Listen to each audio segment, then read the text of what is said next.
Welcome to The Explainer. Today, we're unpacking the absolutely incredible trajectory of Michael Dell.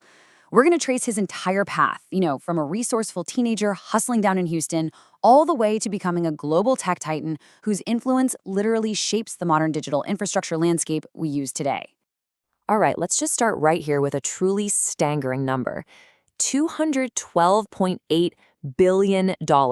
That is his estimated net worth as of May 2026, which firmly cements his position as the seventh wealthiest person in the entire world. It's a level of wealth that's almost hard to even comprehend, but as you'll see, it definitely didn't just materialize out of thin air.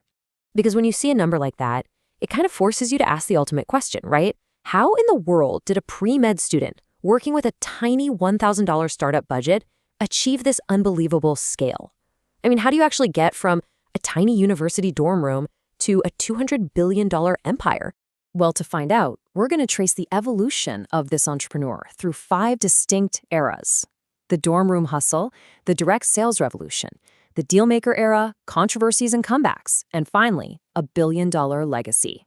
Let's kick things off with Era 1, the dorm room hustle, from newspapers to PC parts. Here's the thing you really got to know about him. His business instincts were razor sharp long before he ever sold a single computer. Back in high school, he was selling subscriptions to the Houston Post. But instead of just wasting time with inefficient cold calling, he figured out he could target specific populations. He scoured public records for newlyweds and people moving into new homes, the exact people most likely to need a subscription. He made $18,000 in a single year, as a teenager. It's a brilliant early proof that targeted, direct sales absolutely crush inefficient cold calling. And that exact same mindset followed him right to the University of Texas in 1983. He was enrolled as a pre-med student to keep his parents happy, but his real passion was happening inside room 2713 of his dorm, where he started putting together PC upgrade kits. When he officially incorporated his company in May of '84, he humorously remembered his early manufacturing staff as just, quote, 3 guys with screwdrivers sitting at 6-foot tables.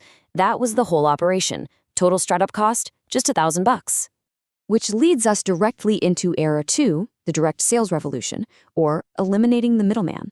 So in 1984, after grossing nearly $200,000 in his first year, Dell makes a huge move. He drops out of college at age 19 to disrupt a massive, glaring inefficiency in the market.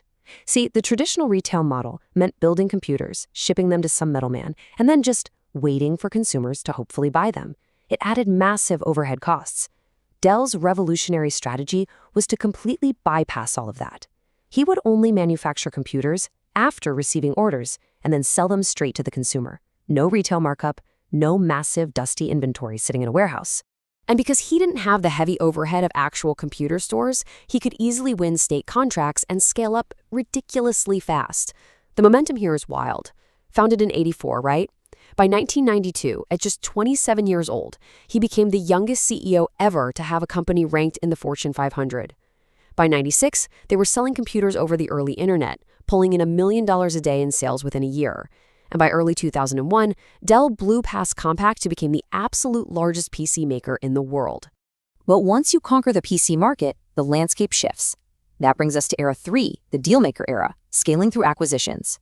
So to shift away from purely organic growth and really retool the company away from the constant, exhausting quarterly pressures of Wall Street, he makes a huge pivot. In early 2013, partnering with Silver Lake Partners and Microsoft, he orchestrated a jaw-dropping $24.4 billion management buyout to take Dell private.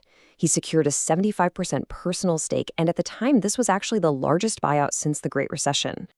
And honestly, going private was the ultimate game changer because it gave him the flexibility to make his next monumental move. In 2015, he announced the staggering $67 billion acquisition of EMC Corporation, a massive enterprise software and storage company. When that finalized in 2016, it was officially the highest valued tech acquisition in history. He wasn't just selling laptops anymore, folks. He was literally buying up the infrastructure of the internet itself.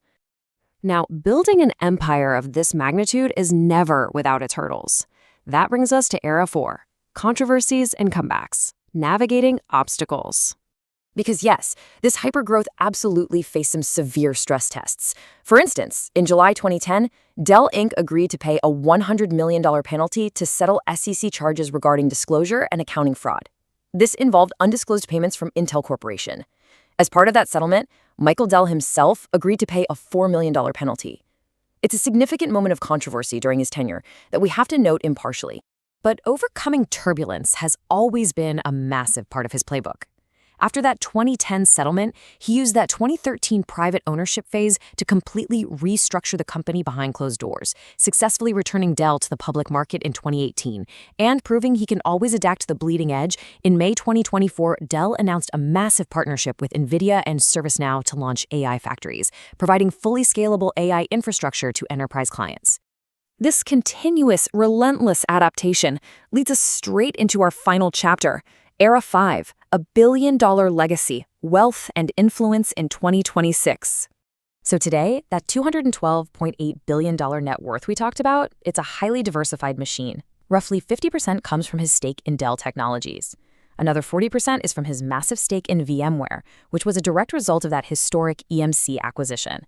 And the remaining 10% is managed by DFO Management, his family office that handles private investments, which includes some pretty incredible real estate, like a $64.7 million compound in Hawaii. And beyond just the wealth, his influence today sits at the absolute intersection of tech, government, and philanthropy. Just look at the scale of these recent moves.